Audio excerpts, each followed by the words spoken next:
Mas a gente começa o programa de hoje falando sobre um assunto bem importante, até às vezes delicado, mas a gente precisa entender sobre as causas, o tratamento, para a gente ter uma vida também protegida e saber que a gente pode muitas coisas apesar de algumas doenças. A gente vai falar de tetraplegia e de paraplegia. Bom, a gente vai pesquisar primeiro o significado das palavras, né? Tetraplegia, que a gente fala, tetraplégico, mas o que significa? Tetra é um prefixo grego que significa 4. E plegia significa a falta de movimentação.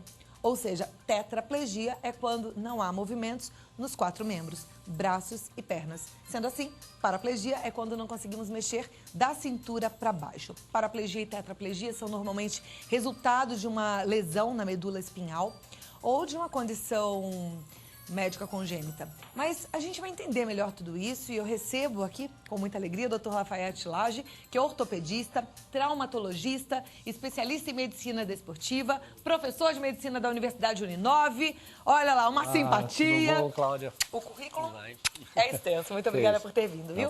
Te convido para sentar aqui. Hoje eu vou ficar nesse banquinho amarelo aqui, que eu acho ele gostoso. Aqui ou aqui? Tanto faz?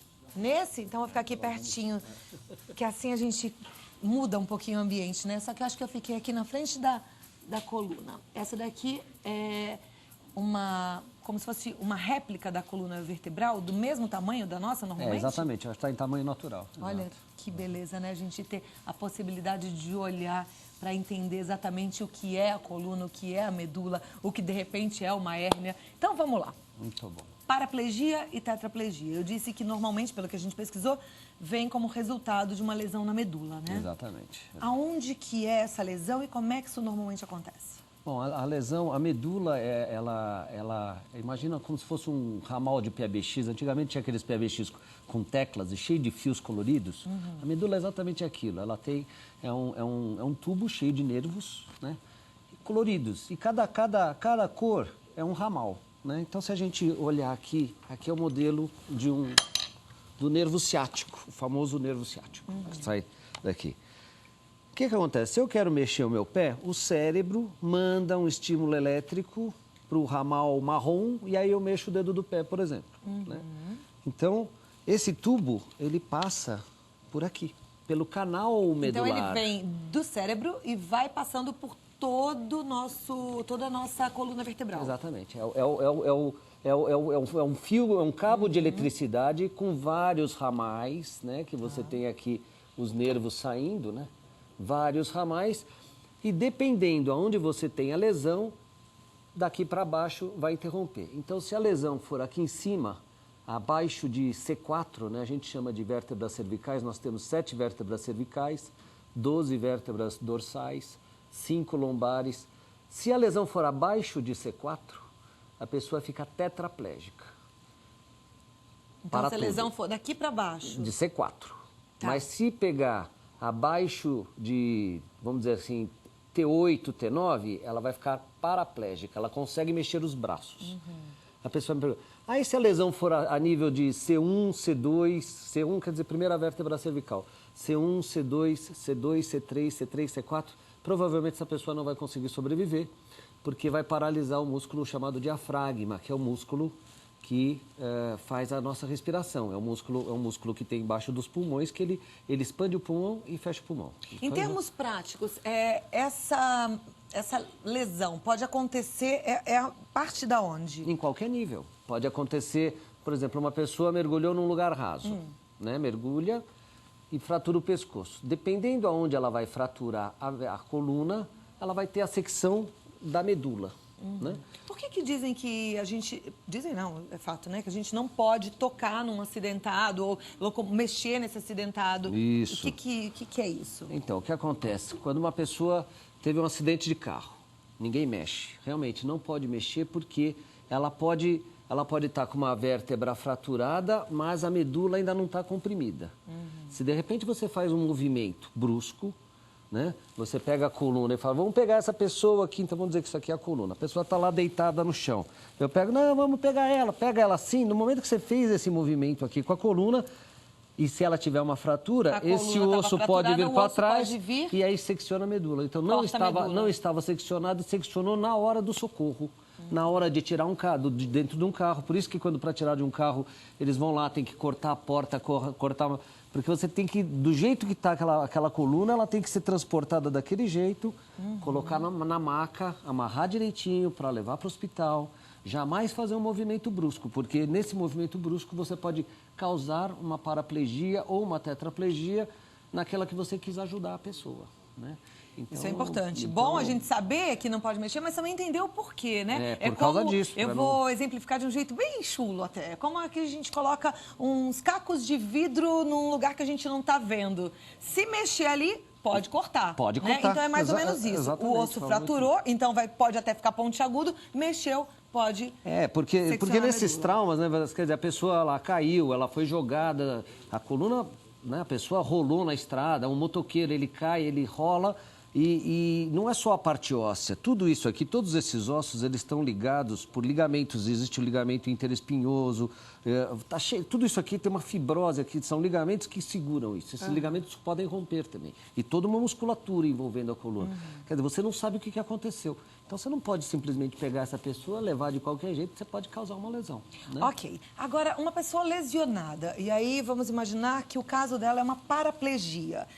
Ela tem chance de melhora desse quadro ou não? Uma vez lesionada a medula, gerada uma paraplegia, essa é a condição para sempre? Essa é a maior luta do homem, né, em querer recuperar esses movimentos, dizendo que quando a gente chega e fala, olha, o quadro está fechado, fez lá uma ressonância magnética, identificou que seccionou a medula de vez, aí existem diversas linhas de pesquisa e no ano que vem, na abertura da Copa do Mundo, nós vamos poder ver um dos maiores neurocientistas do mundo, que é um brasileiro, Miguel Nicolelis.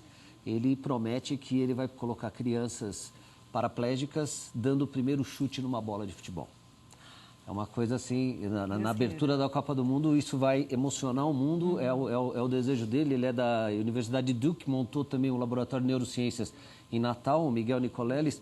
Ele está trabalhando com essas crianças já? Não, ele começou a trabalhar, só que ele está fazendo uma coisa diferente. Em vez de você reconectar a medula, ele descobriu que o cérebro emite ondas, que essas ondas você pode fazer movimentar um robô.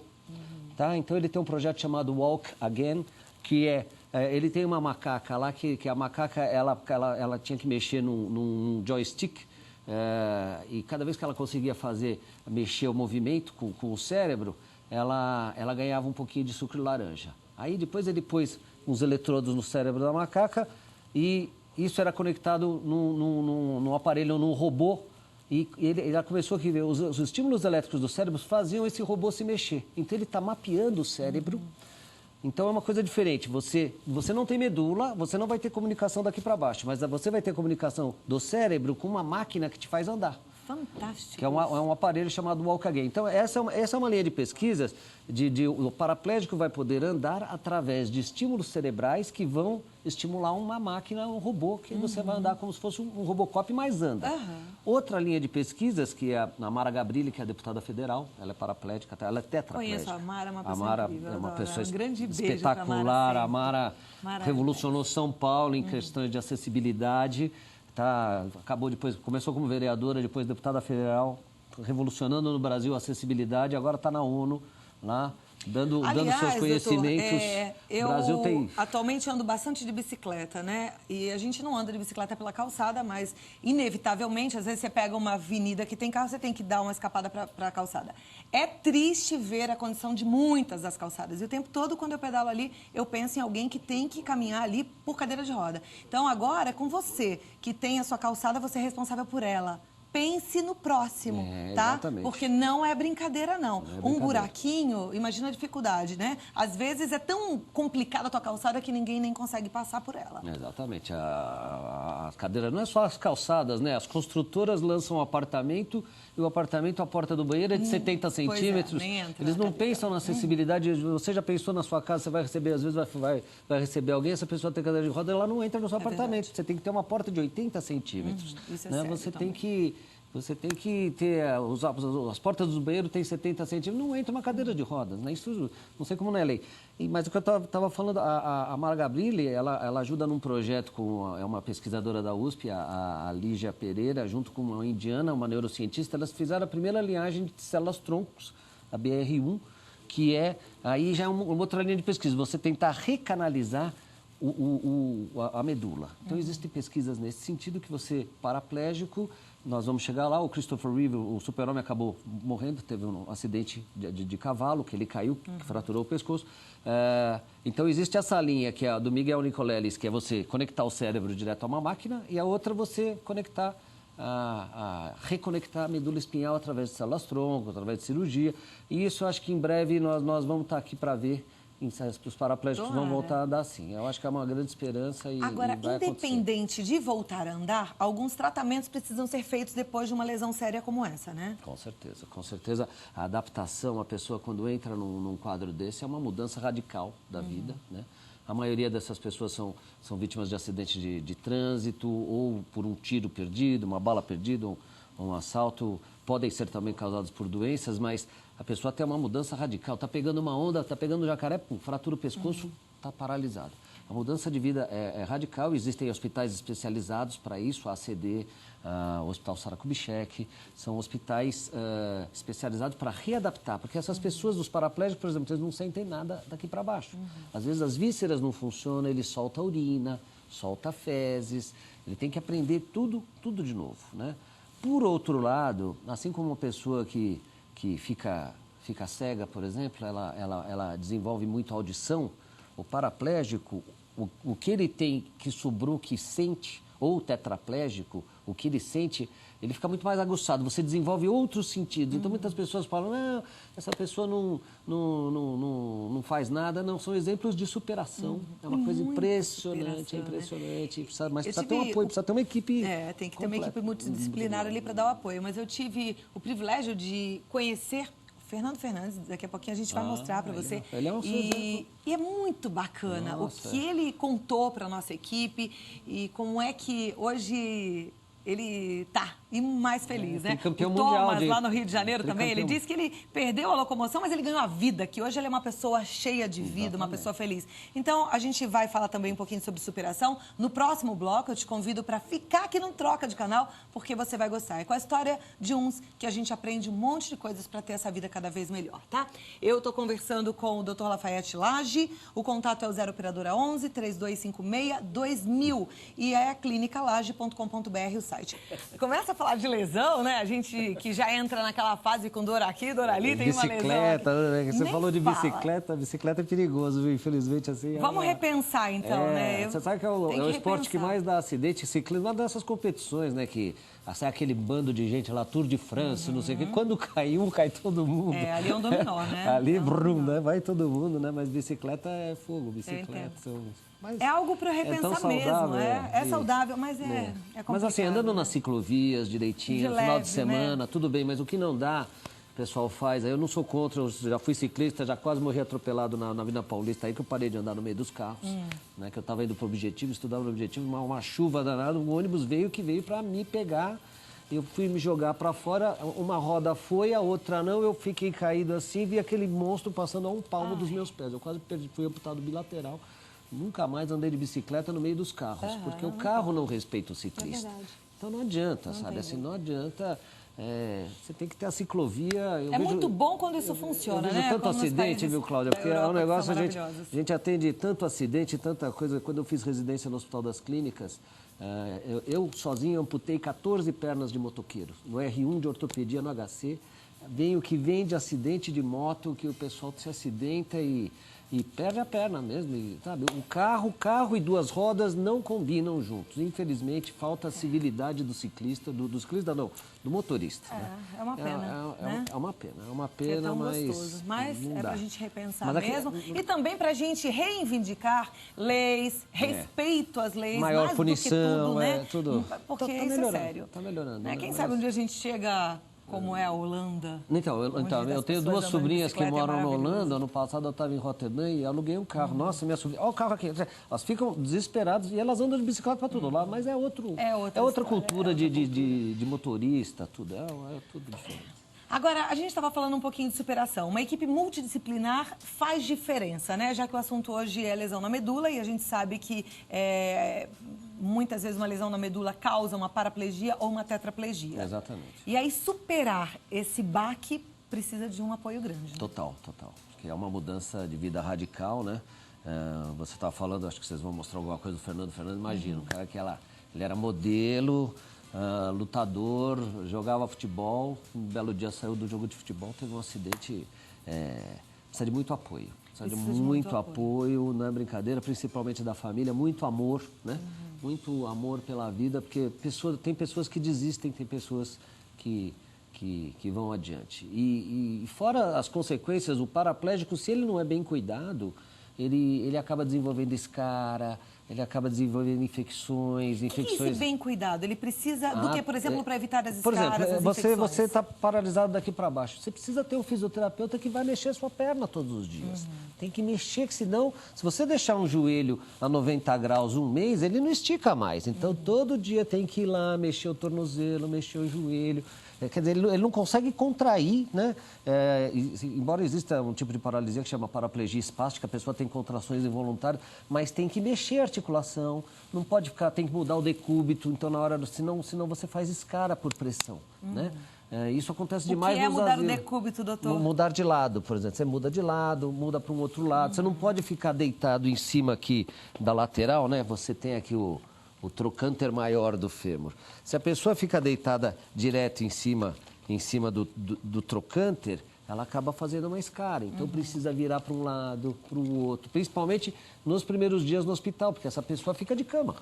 Ela tá agora, lá. Principalmente nos primeiros dias, mas depois, ao longo de toda a vida, o resto da vida. Tem que fazer. Sempre. Eu sei que, para a maioria dos brasileiros, um fisioterapeuta a domicílio é luxo. Então, a família pode fazer? A família pode, com certeza. A família deve fazer. Aliás, a fisioterapia, eu prescrevo muito fisioterapia, mas eu oriento que a pessoa faça a fisioterapia, ela vai ter que aprender 2, 3 vezes, vai fazer fisioterapia. O resto ela vai ter que fazer sozinha. Vai fazer em casa, né? Eu que lido muito com artrose de quadril, de joelho, o músculo é o principal amortecedor da articulação. Então você tem que fortalecer a musculatura. A pessoa aprendeu a fazer exercício, ela tem que fazer sozinha.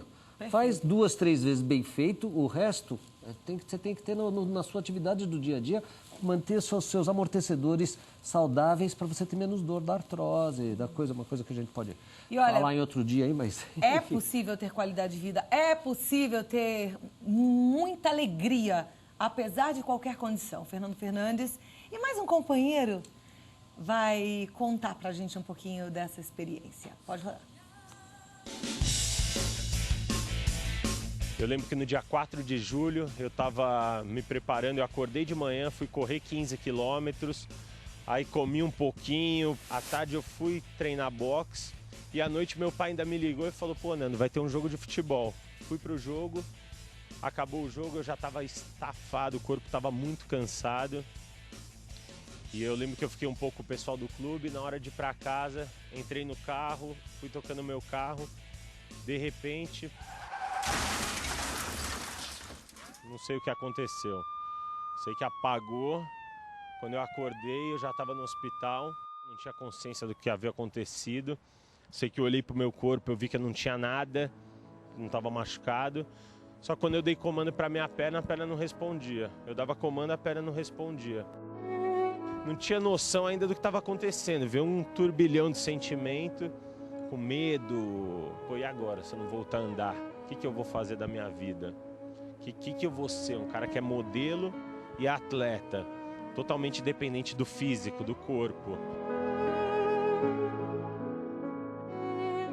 Quando eu fui para o Sara, eu cheguei lá já numa condição física muito boa, apesar de estar sentado ainda. Eu lidei com uma realidade de muitas pessoas que estavam sofrendo o mesmo problema que eu, às vezes problemas muito maiores. Passei a me olhar Fala assim, pô, o que é meu problema perto de pessoas aqui que estão lutando pelo movimento apenas do braço, outro lutando para reconquistar a memória. Eu olhei para mim e falei, pô, quem sou eu agora para me acovardar? Falar, não vou desistir do quê?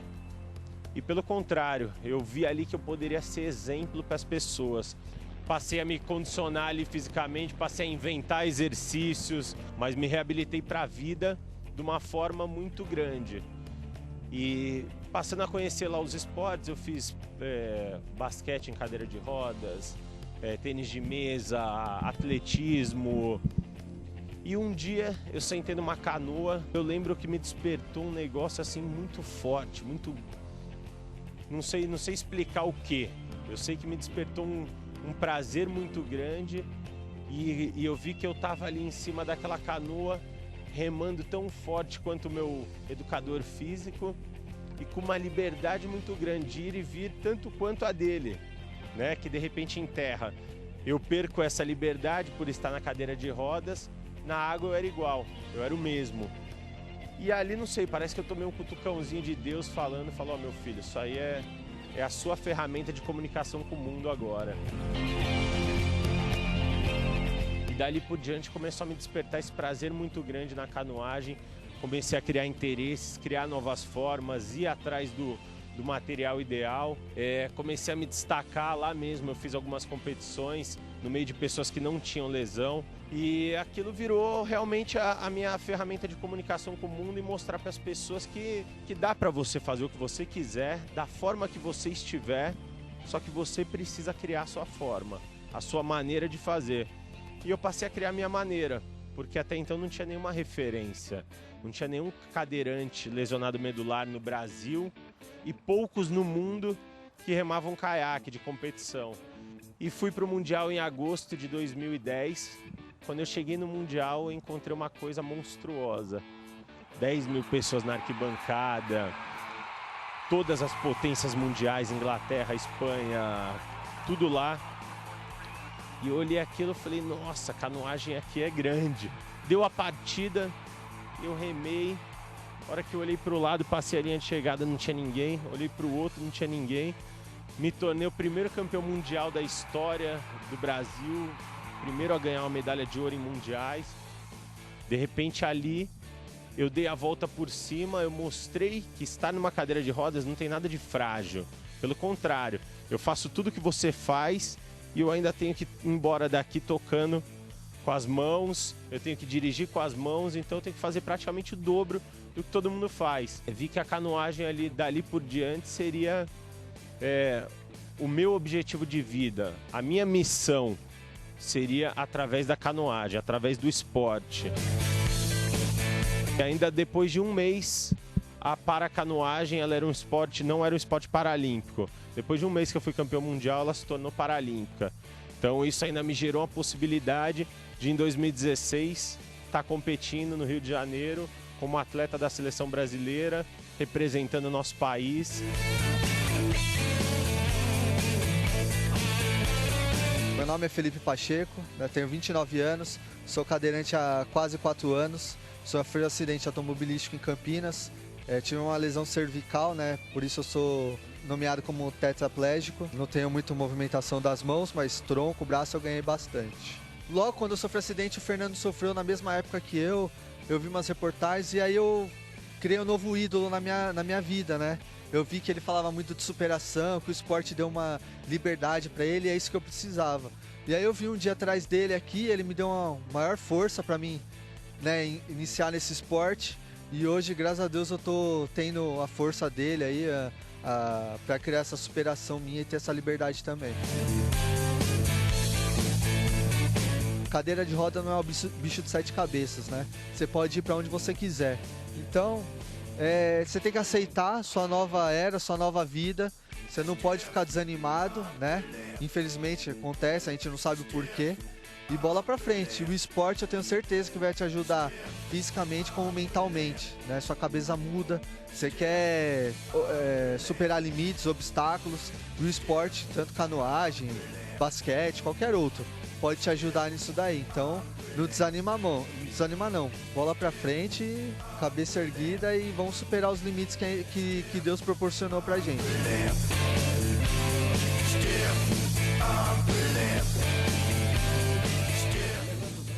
Incrível, muito, muito bom. Um grande beijo, Felipe, muito obrigada pela sua participação, pelo seu depoimento. Fernando Fernandes, você é demais, é exemplo para tanta gente, show, show. E ó, campeão sim, né? O doutor tá falando para mim aqui que você é tão bom no remo, Fernando, que você seria campeão até em qualquer modalidade aberta, não viu? Não precisa ir para a Paralimpíada, não. Eu acho que ele ganha de... Esse é fera, quem né? mexe as pernas também, viu? Maravilhoso. Pela força dele. Muito obrigada. Doutor, eu sei que o senhor tem uma cirurgia para fazer agora, então eu vou te liberar, mas eu queria saber, tem algum recado, alguma coisa importante para a gente falar para quem está assistindo? Tem, eu gostaria de deixar um recado, assim, acidentes, eles não acontecem, eles são causados, né? Então, o próprio Fernando Fernandes contou, né, que de manhã ele foi lutar, depois foi jogar futebol à noite, ele já estava cansado aquele dia, provavelmente ele dormiu no volante e teve esse acidente que mudou a vida dele. Ou seja, ele talvez não deveria estar lá jogando futebol, estava cansado, foi ainda jogar o futebol. Você deve evitar, se você está cansado, não pratique nenhuma atividade física, não faça esporte, vá descansar. Porque tem gente que é viciada em academia, não, eu não posso viver sem academia, tá cansado. Se você for cansado de praticar esporte, você vai ter uma lesão muscular, é a receita para ter uma lesão muscular. E nos acidentes, quando eu falo são causados, muitos dos acidentes que a gente vê são bobos. A pessoa foi lá pegar uma onda, foi dar uma cambalhota. Existem até programas na televisão que estimulam, o pessoal se arrebenta, se quebra. Eu acho isso um absurdo. Pessoal, é muito engraçado lá as videocassetadas, tal, ver aquilo, mas aquilo são coisas que lesam a medula. O pescoço é uma coisa muito frágil, é muito frágil. Então... toma cuidado, não fazer coisas arriscadas, não querer dar salto, fazer essas brincadeiras que você vê aí no YouTube, tem um monte de acidente. Então, toma cuidado com isso, máximo de atenção, porque para evitar um acidente depende muito de você, né? E se por acaso for socorrer alguém, peça para a pessoa correta, não tente socorrer a pessoa. Inclusive, ontem faleceu o João Geraldo dos Santos Varino, um gênio brasileiro, dono da Marimar, ele que faz tudo para a Marimar, que fabrica todos esses equipamentos de primeiros socorros, dos bombeiros, tudo. Era muito amigo meu, ele é um gênio, que ele inventou de aparelhos de salvar a vida, salvou muitas vezes essas invenções dele. Precisa ter equipamento especializado, e uma coisa que não existe nos prédios tem que ter. Os condomínios que tem muitas pessoas morando, no próprio condomínio tinha que ter um cardioversor, uma pessoa que infarta, às vezes não dá tempo de ter o socorro, então tem que ter uma maca dessa, já tem que... Não custava nada o condomínio, existem os kits prontos que vendem para primeiros socorros, que é bom ter isso nos condomínios que moram muita gente. Mas tem que ter a pessoa certa para manusear também. Mas você sabe, né, que os cardioversores têm aparelhos para socorrer um infarto, tudo, ele é todo automático, ele não dá o choque. Ele não funciona e é lógico que precisa de um treinamento, né? Mas o socorro adequado precisa ser feito por gente adequada e... Bom, acho que é isso. Que pena que o senhor vai embora. Pode voltar mais vezes, pois viu? Eu tenho uma cirurgia agora às 14 horas. Aqui, tá? Tá bom, Doutor então. Lafayette Lage, a Clínica Lage está à sua disposição, www.clinicalage.com.br. Entra no site para você ver coisas maravilhosas que o doutor Lafayette faz. Muito obrigada mesmo e até a próxima oportunidade. Cláudia, boa cirurgia. obrigado. Deus viu? abençoe. Valeu, obrigado mesmo. Né? Tchau, tchau.